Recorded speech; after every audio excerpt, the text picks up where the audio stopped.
2024 के चुनावों से पहले इंडिया गठबंधन टूटता और बिखरता नजर आ रहा है। पश्चिम बंगाल में ममता बनर्जी ने अकेले चुनाव लड़ने की घोषणा कर दी, तो उधर नीतीश कुमार के बीजेपी के साथ जाने की खबरें चल रही हैं और इधर यूपी में अखिलेश यादव का अभी तक कांग्रेस के साथ मामला आगे नहीं बढ़ पाया है और सीट शेयरिंग को लेकर भी अभी तक फाइनल नहीं हुआ है। इन्हीं तमाम मुद्दों पर उठ रहे सवालों पर बात करने के लिए हमारे साथ मौजूद हैं समाजवादी पार्टी के सुप्रीमो और पूर्व मुख्यमंत्री यूपी के अखिलेश यादव जी। अखिलेश जी, आपका बहुत बहुत स्वागत है। बहुत धन्यवाद आपका। अखिलेश जी, आप आए गांव में पीडीए पखवाड़ा बनाते हुए और मनाने के लिए आप 26 जनवरी के दिन, लेकिन पखवाड़ा तो मना रहे हैं आप, पीडीए का कॉन्सेप्ट भी लेकर चल रहे हैं पूरे यूपी में। एक तो एक कॉन्सेप्ट तो आपने बताया था, लेकिन उधर एनडीए मजबूत हो रहा है, जुड़ने की कोशिश आ रही है नीतीश कुमार की, लेकिन इंडिया गठबंधन टूटता जा रहा है। पीडीए पखवाड़ा एक तरफ और इधर ये आप अकेला चल रहे हैं अपने तरीके से। मैं पहले गणतंत्र दिवस की आपको बहुत बधाई और शुभकामनाएं आपके माध्यम से पूरे देशवासियों को। साथ ही साथ इंडिया गठबंधन आगे बढ़े और कई बार मैंने ये कहा, इंडिया गठबंधन की जो स्ट्रेटेजी है वो हमारी पीडीए है। पिछड़े, दलित, अल्पसंख्यक, आदिवासी, आदि आबादी और जो पीड़ित दुखी अगड़े हैं, ये सभी पीडीए में शामिल हैं। पीडीए केवल कुछ लोगों की आवाज नहीं है, पीडीए 90% लोगों की आवाज है और मुझे उम्मीद है कि आने वाले समय में इंडिया गठबंधन और पीडीए मिलकर के भारतीय जनता पार्टी का मुकाबला करेगी। इस बार गठबंधन इसलिए नहीं है कि हमें गठबंधन करना है, गठबंधन हो और हम ये भी जानते हैं कि किस ताकतवर पार्टी से लड़ रहे हैं। एनडीए लगातार सत्ता में है, प्रदेश में उसकी सरकार है, उनसे जीतने के लिए ये गठबंधन बना है और सवाल सीट का नहीं है इस गठबंधन में, सवाल जीत का है। मुझे उम्मीद है कि जो जीतने वाले होंगे वो गठबंधन में टिकट पाएंगे, उसका निर्णय बहुत जल्दी हो जाएगा। लेकिन गठबंधन बचा कहाँ है अखिलेश जी? ममता बनर्जी अकेले लड़ रही है, उधर पंजाब में आम आदमी पार्टी कह रही है, एक थी कांग्रेस, लोग ऐसा कहा करेंगे अकेले चुनाव लड़ेंगे पंजाब में। इधर आपके साथ अभी तक कांग्रेस का कुछ सीट शेयरिंग को लेकर कुछ हुआ नहीं है। उधर नीतीश कुमार के बीजेपी के साथ जाने की खबरें चल रही हैं, तनाव चल रहा है पिछले कई दिनों से, तो कैसे आप बीजेपी का मुकाबला करेंगे? ये जिम्मेदारी सबसे बड़ी थी कांग्रेस पार्टी की और मुझे याद है जिस समय गठबंधन को लेकर के पहली बैठक हुई थी और बिहार में उस बैठक को संपन्न हुआ था, बैठक हुई थी वहां और यही तय किया गया था जो रीजनल पार्टी जिस प्रदेश में मजबूत है उस रीजनल पार्टी को सहयोग करना चाहिए, उस पार्टी को आगे कर करके लड़ाई लड़नी चाहिए। मुझे उम्मीद है जो पहली मीटिंग में फैसला हुआ था, अगर उसी आधार पर कांग्रेस पार्टी या अन्य दल चलेंगे तो इंडिया गठबंधन एक बहुत मजबूत गठबंधन निकल करके आएगा। हमें उम्मीद अभी भी है कि बीजेपी का मुकाबला हर प्रदेश में जो पहले से दल कर रहे हैं वो करेंगे और उसमें कांग्रेस पार्टी को सहयोग करना चाहिए। नहीं, सभी लोग कांग्रेस को ब्लेम कर रहे हैं। नीतीश कुमार ने भी जब 5 राज्यों के चुनाव चल रहे तब नीतीश कुमार ने कांग्रेस को ब्लेम किया कि ढिलाई बढ़ती जा रही है, प्रोएक्टिव तरीके से काम नहीं कर रही है, कोई बातचीत नहीं की जा रही है। उधर ममता बनर्जी ने भी कांग्रेस को टारगेट किया, तो तमाम लोग कांग्रेस को टारगेट करें। आपको लगता है कांग्रेस की वजह से सारा कुछ हो रहा है? कांग्रेस की बड़ी जिम्मेदारी है, कांग्रेस पार्टी की बड़ी जिम्मेदारी इन दलों को साथ लाने की, कांग्रेस पार्टी को तालमेल बैठाने की जिम्मेदारी है। और जहां तक समाजवादी पार्टी का सवाल है, समाजवादी पार्टी का सीधा सीधा समीकरण यही है, जो जीते वो सीट उसको मिलनी चाहिए। और हमारा सवाल ये नहीं कि सीट का संख्या क्या हो, सवाल केवल ये है कि जीतने वाले को सीट मिलनी चाहिए और वो रास्ता अपनाने के लिए कम से कम कांग्रेस को आगे आना चाहिए। लेकिन कांग्रेस को लेके तो आप लोग सब टारगेट कर ही रहे हैं, नीतीश कुमार भी जा रहे हैं, तो आपको लगता है कि कांग्रेस की वजह से वो जा रहे हैं? जो फैसले कांग्रेस को इंडिया गठबंधन की मीटिंग में लेने चाहिए थे और जो फैसले हुए थे उसी के आधार पर उन्हें आगे बढ़ना चाहिए था।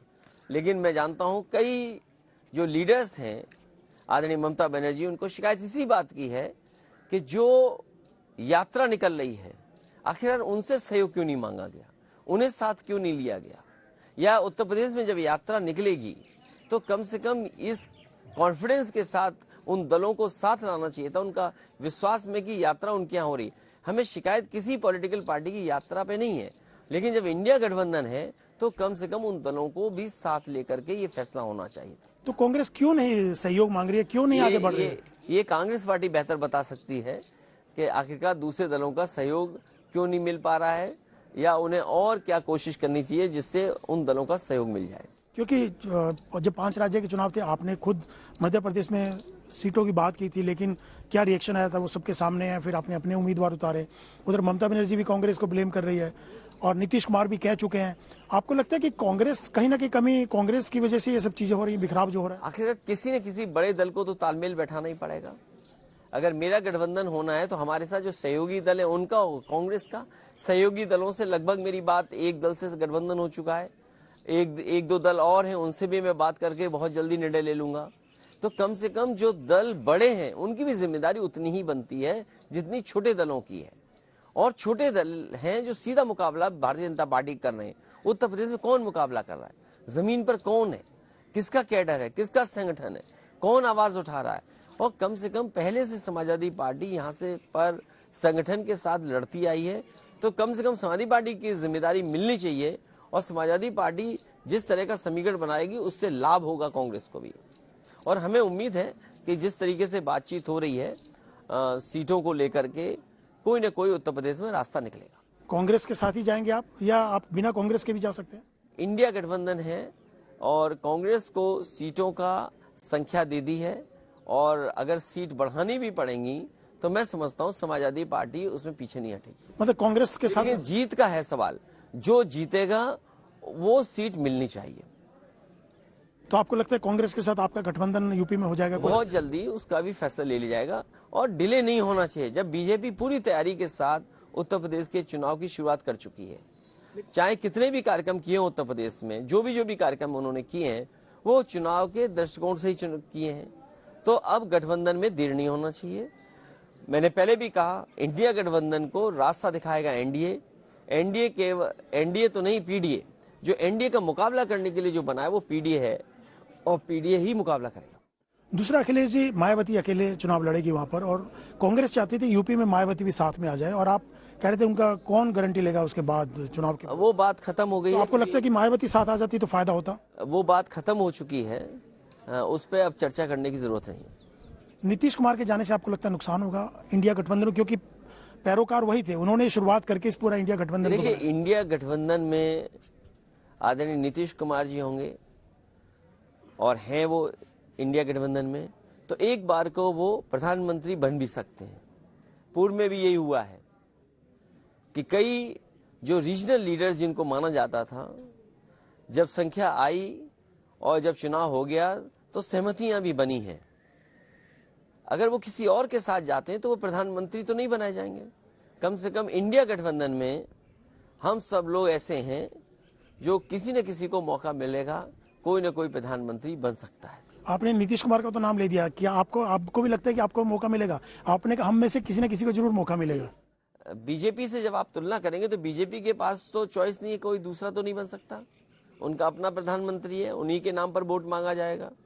जो दूसरे गठबंधन है, मान लीजिए, उनके पास कम से कम चॉइस है, कोई भी बन सकता है, कोई भी दल का बन सकता है। उसमें आप भी हो सकते हैं। मैं उस रेस में नहीं हूं, ना मैं इस दौड़ में हूं। समाजवादी पार्टी का लक्ष्य है कि भारतीय जनता पार्टी से मुकाबला किया जाए, और इसलिए जरूरी है कि आज चरम सीमा पर महंगाई है, बेरोजगारी चरम सीमा पर है, भ्रष्टाचार चौतरफा है, अन्याय की सीमा लांघ गया है उत्तर प्रदेश में। ये जो अधिकारियों का जिस तरीके से उत्पीड़न है आम जनता का, चरम सीमा पर है। हमारी माताएं बहनें असुरक्षित हैं। तो इन सवालों के जवाब कोई अगर दे रहा है तो वो समाजवादी लोग हैं। लेकिन आपने कहा नीतीश कुमार प्रधानमंत्री यहाँ रहेंगे तो बन सकते हैं, लेकिन ममता बनर्जी ने तो मल्लिकार्जुन खड़गे का नाम आगे कर दिया कि उनको फेस बनाना चाहिए। प्रधानमंत्री का नाम चाहे वो कांग्रेस की तरफ से आए, चाहे टीएमसी की तरफ से आए, चाहे जेडीयू की तरफ से आए, और दलों की तरफ से आए, तो यहाँ कम से कम गुंजाइश है, कोई बन सकता है। अगर दूसरे दल में कहीं जाते हैं, अगर आप एनडीए के साथ जाते हैं, तो वहां तो चॉइस ही नहीं है किसी के पास। पर आपको लगता है अगर नीतीश कुमार को संयोजक बना देते या फेस बना देते प्राइम मिनिस्टर का, तो ये नौबत ना आती जो आज नौबत आ रही है कि वो बीजेपी के साथ जाने की तैयारी कर रहे हैं? मैं समझता हूँ इसमें कांग्रेस को और पहल करनी चाहिए थी, और कांग्रेस अगर पहल करती तो ये बातें कभी नहीं आएंगी। मतलब नीतीश कुमार को कुछ जिम्मेवारी देनी चाहिए थी, उनको फेस बनाया जाना चाहिए था। सवाल ये नहीं है, वो तो जिम्मेदार हैं, बड़े नेता हैं और उन्हीं ने प्रयास किया था शुरुआती दौर में, अगर आपको याद हो। उन्हीं के कहने पर हम सब लोग साथ जुटे थे। पहली मीटिंग ही बिहार में हुई थी और उनका सम्मान सब करते हैं, कोई दल ऐसा नहीं है जो उनका सम्मान नहीं, पर क्या उनको संयोजक या कुछ पद देना चाहिए था? संयोजक मिल जाए, कोई और पद हो, कोई और पद बना लिया जाए, पद, सवाल पद का नहीं है। पर उनको देना चाहिए था। बीजेपी को हटाना चाहिए। नहीं, पर देना चाहिए था नीतीश कुमार को कोई ना कोई पद, आपको लगता है? क्यों नहीं पद मिलना चाहिए? और पद मिले ना मिले, लेकिन वो इतने बड़े नेता हैं कि वो पद से ऊपर हैं। तो आपको क्या लगता है, जैसे ममता बनर्जी ने खड़गे का नाम लिया, नीतीश कुमार का नाम आ रहा है, तो नीतीश कुमार वर्सेस खड़गे, दोनों में बेहतर कौन? ये कोई बहस नहीं है, ये कोई लड़ाई नहीं है। बड़ी लड़ाई ये है कि एनडीए का मुकाबला करना है, ये बीजेपी के ताकत का मुकाबला करना है। इधर भारतीय जनता पार्टी अपने आप को बहुत ताकतवर बना रही है, कह रही है उसका मुकाबला कोई नहीं कर सकता, 400 पार। लेकिन सच्चाई है, जब जमीन पर आप जाएंगे, न किसान की आय दोगुनी हुई है, न खुशहाली का रास्ता कोई दिखाया भारतीय जनता पार्टी ने। इनकी दो सरकारें दिल्ली और लखनऊ की, आखिरकार महंगाई क्यों है? क्या आप मुनाफा नहीं कम मारे कुछ लोगों को मुनाफा कम मारे इसलिए महंगाई है? तो ये जब बुनियादी सवालों पर चुनाव होगा तो भारतीय जनता पार्टी के पास इनका जवाब नहीं है। पर आपको लगता है नीतीश कुमार के जाने से नुकसान होगा इंडिया गठबंधन को, क्योंकि उन्होंने शुरुआत की थी? वो मुझे उम्मीद है, अभी भी उम्मीद है कि वो इंडिया गठबंधन में ही रहेंगे। नहीं, अगर जाते हैं तो क्यों जाने, वो बात ही नहीं सोचनी जो नहीं होनी है। नहीं, पर वो तो परिवारवाद को लेकर उन्होंने टारगेट किया है, और जिस लालू परिवार के जिस में उन्होंने कहा, किसी के जो मैं समझ सकता हूँ, वो किसी कॉन्टेक्स्ट में उन्होंने किसी पर्टिकुलर उसके लिए नहीं कहा। वो अगर किसी व्यक्ति के बारे में तारीफ कर रहे हैं तो उस परिवार के लिए कहा उन्होंने। नहीं, पर उन्होंने कहा कि मैंने भी कर्पूरी ठाकुर से प्रेरणा लेते हुए अपने परिवार को आगे नहीं किया, लेकिन जिनके साथ मिलकर सरकार चला रहे हैं उनमें तो परिवार के दो, एक डिप्टी सीएम है, एक मंत्री है और राज्यसभा में है, तो उनके तो बहुत सारे लोग हैं। तो कहीं ना कहीं ये कहा जा रहा है कि लालू परिवार पे ही उन्होंने टारगेट किया। परिवारवाद इतना बड़ा सवाल नहीं है। जब बीजेपी का परिवार देखेंगे तो कितना बड़ा परिवार है उनका परिवार तो ज्यादा बड़ा है। वो तो ऐसा संघ परिवार है जिसकी हम और आप कल्पना ही नहीं कर सकते, कितना बड़ा परिवार है वो। अखिलेश जी, ये कहा जा रहा है कि नीतीश जी और लालू जी के बीच जो अनबन की खबरें आ रही हैं वो इस वजह से हुई कि तेजस्वी यादव को सीएम बनवाना चाहते हैं लालू जी, इस वजह से नीतीश कुमार इधर से भाग रहे हैं। आपको लगता है तेजस्वी यादव को मुख्यमंत्री बनाया जाना चाहिए और नीतीश कुमार को सेंटर में लाना चाहिए? अभी इस बात की चर्चा करने की जरूरत नहीं है। केवल इस बात की चर्चा हो कि इंडिया गठबंधन मजबूत हो और उसमें सभी दल के नेता जहां से शुरू किए थे वो सब साथ आए और सब साथ रहे। नहीं, पर आपको लगता है कि नीतीश जी को, जैसे आपने भी कहा कि कोई पद उनको दे देते अच्छा रहता, चाहे वो कन्वीनर का पद हो या प्रधानमंत्री पद का उम्मीदवार के तौर पर उनको देखा जाए, तो एक कुर्सी जो सीएम वाली थी वो बिहार में खाली हो जाती और तेजस्वी उस पर बैठ जाते और नीतीश कुमार सेंटर में आते। ये कभी किसी ने नहीं सोचा जो आप पूछ रहे हैं या सवाल पूछ रहे हैं, ये बात कभी चर्चा में नहीं आई। लेकिन नीतीश कुमार जी इतने बड़े नेता हैं कि वो किसी पद पर रहे नहीं रहे तब भी वो बड़े नेता हैं। लेकिन पद तो चाहिए होता है ना, उन्होंने शुरुआत की तो इसी बात को लेकर तो सारे सवाल उठे। मैं समझता हूँ वो सवाल कोई बड़ा सवाल नहीं है। सबसे बड़ा सवाल यह है कि भारतीय जनता पार्टी को रोका जाए। लेकिन दलित चेहरे की भी बात हुई, ममता बनर्जी ने जो लॉजिक दिया कि दलित चेहरा आगे करना चाहिए, हमको उसका फायदा मिलेगा। आपको भी लगता है कि दलित चेहरा अगर आगे करते हैं तो उसका फायदा कहीं इंडिया गठबंधन को हो सकता है? चेहरा कौन सा होगा, किससे फायदा होगा, ये रीजनल पार्टीज अपने क्षेत्रीय स्तर पर समझते जानते हैं। इसीलिए पहले दिन जब हम सब लोग बैठे थे तो बिना चेहरे के ही हम लोगों को आगे लड़ाई लड़नी थी और तय ये है कि जो दल जिस प्रदेश में मजबूत है, जहां मजबूत है, उसी के नेतृत्व में लड़ाई लड़ी जाए। अखिलेश जी, पंजाब में भी भगवंत मान जो वहां के मुख्यमंत्री, उन्होंने कहा कि लोग कहा करेंगे एक थी कांग्रेस, यानी कांग्रेस को भूल जाएंगे, और पंजाब में साफ तौर से उन्होंने कहा कि अकेले ही हम लोग चुनाव लड़ेंगे 13 सीटों पर। हर पॉलिटिकल पार्टी अपनी स्ट्रेंथ को भी देखती है और अपनी स्ट्रेंथ कैसे बनाए रखे उसको भी देखती है और परिस्थितियों के हिसाब से ही निर्णय लेते हैं। इसलिए मैं समझता हूँ उन्होंने ये निर्णय लिया होगा। राहुल गांधी न्याय यात्रा कर रहे हैं, आपने भी चर्चा की, तो आप लोग शामिल होंगे इस न्याय यात्रा में? आपको लगता है उसका फायदा होने वाला है, या इंडिया गठबंधन को पहले ज्यादा मजबूत किया जाना चाहिए था? जो सीट शेयरिंग की बातें हैं या बाकी चीजें होनी थी उनको पहले किया जाना चाहिए न्याय यात्रा से पहले? ये समय था और ये समय है इस बात का कि सीटें बटें, और जब सीटें बढ़ जाएंगी तो प्रत्याशी अपने गांव में जाकर के, अपने क्षेत्र में जाकर के काम कर सकेंगे। और सबसे महत्वपूर्ण चीज है कि सीटें बट करके हम सब लोग चुनाव में चले। नहीं तो न्याय यात्रा आपको लगता है कि पहले बाद में की जानी चाहिए थी, पहले सीटों का बंटवारा हो जाता ठीक से? सीटों का बंटवारा होने से और दल भी साथ और पूरी जिम्मेदारी से जुटते। तो आप लोग न्याय यात्रा में जाएंगे, शामिल होंगे? मुझे न्याय यात्रा में नहीं बुलाया गया है। क्यों नहीं बुलाया गया? क्योंकि आप तो इंडिया गठबंधन के सहयोगी हैं। ये कांग्रेस पार्टी की न्याय यात्रा है, ये समाजवादी पार्टी की न्याय यात्रा नहीं। नहीं, पर सहयोगी तो हैं आप। समाजवादी पार्टी को उसमें बुलाया जाएगा तो उस समय विचार किया जाएगा। अखिलेश जी, बात ये हो रही है कि अगर राहुल गांधी की न्याय यात्रा निकाल रहे हैं और कांग्रेस मानती भी है कि उनकी इमेज बदली है, पिछली यात्रा भी जो भारत जोड़ो यात्रा थी, आपको लगता है कि राहुल गांधी भी प्रधानमंत्री पद के उम्मीदवार हो सकते हैं? बड़ी पार्टी है। ये चुनाव के बाद तय होगा कि कौन उस पद पर बैठेगा जाकर के। हमारा लक्ष्य ये है कि भारतीय जनता पार्टी ने जो नुकसान किया है, जो नुकसान किया है पिछड़ों का, जो नुकसान किया है दलितों का, जिस तरह का उनका व्यवहार भेदभाव का है, जिस तरह उनकी नफरत की राजनीति है, जिस तरह से इनकी सरकार में भ्रष्टाचार बढ़ा है, जिस तरीके से किसान दुखी है, मजदूर हमारा परेशान है, त्रस्त हो गया मजदूर। तो ये बड़े सवाल हैं, किस पे पद होगा, कौन बनेगा, ये बात की बात है। कम से कम पहले हमें उन बुनियादी सवालों को जनता के बीच में रखना है। लेकिन राहुल गांधी हो सकते हैं, मतलब वो तो तय होगा बाद में, लेकिन वो एक उम्मीदवार कोई भी हो सकता है। पहले भी कोई भी प्रधानमंत्री बना है, जब पहले भी बनने की बात आई है तो कोई भी प्रधानमंत्री बनाए और सब लीडर्स मिलकर के बैठ करके तय कर लेंगे। उससे बड़ा सवाल यह है कि जिस तरीके से देश की जनता को ये धोखा दे रहे हैं भारतीय जनता पार्टी के लोग, इन्हें हटाना जरूरी है। लेकिन हटेंगे कैसे? विपक्ष जो आपका गठबंधन है वो तो खुद ही बिखर रहा है, उन्हीं की जान निकल रही है गठबंधन की। तो एक चीज और बताइए अखिलेश जी कि बीजेपी से मुकाबला कर पाएंगे आप लोग जिस ढंग से हालात चल रहे हैं इंडिया गठबंधन में? इस प्रदेश में और देश में जनता हटाएगी। उत्तर प्रदेश को ये देख लें जहां से इनकी सरकार बनी है, क्या उत्तर प्रदेश के नौजवान को ये नौकरी दे दी है?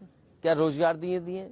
सवाल अगर बीजेपी से ये पूछा जाए कि आपने अग्निवीर व्यवस्था ला करके तमाम गरीब किसान के साथ धोखा किया, आपने उनके परिवार के नौजवान जो नौकरी पा जाते थे, जिन्हें फौज में भर्ती से सम्मान मिल जाता था, उनके साथ आपने धोखा किया है। क्या है आपके पास जवाब? अग्निवीर व्यवस्था कोई भी नौजवान नहीं चाहता। और जिस सरकार ने ये कहा हो कि हम करोड़ों नौकरी देंगे, वो वादा भूल गए। आज सबसे ज्यादा बेरोजगार अगर कहीं दिखाई दे रहे हैं तो पूरे देश में भी है, उत्तर प्रदेश में सबसे ज्यादा बेरोजगार है। सोचिए, दुख इस बात का है कि हमारे नौजवान अपना घर परिवार छोड़ करके, अपने भविष्य की बिना चिंता किए हुए, सोचिए इजराइल में जा रहे हैं काम करने, रोजगार पाने के लिए इजराइल जाना पड़ रहा है। आपके उत्तर प्रदेश में जो इन्वेस्टमेंट के बड़े बड़े कार्यक्रम हुए थे, क्या उन आयोजनों से कोई इन्वेस्टमेंट नहीं आया? आखिरकार सरकार क्या जवाब देगी? अखिलेश जी